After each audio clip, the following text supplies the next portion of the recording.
पहला सवाल, छोटे बच्चों को सबसे ज्यादा नजरे बद किसकी लगती है?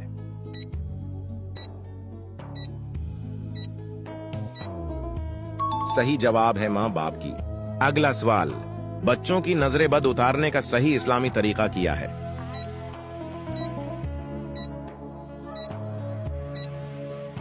सही जवाब है सूरह फलक और नास। अगला सवाल, बच्चों को कौन सी चीज खुलाने वाली मां को बच्चों का दुश्मन समझा जाता है?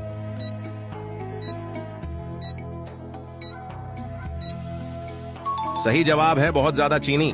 अगला सवाल, बच्चा कितने साल का हो जाए तो फौरन बिस्तर अलग करने का हुक्म है?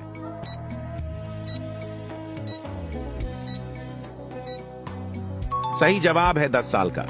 अगला सवाल, बच्चों को घर से निकलने से पहले कौन सी सूरत पढ़कर फूंक मारनी चाहिए?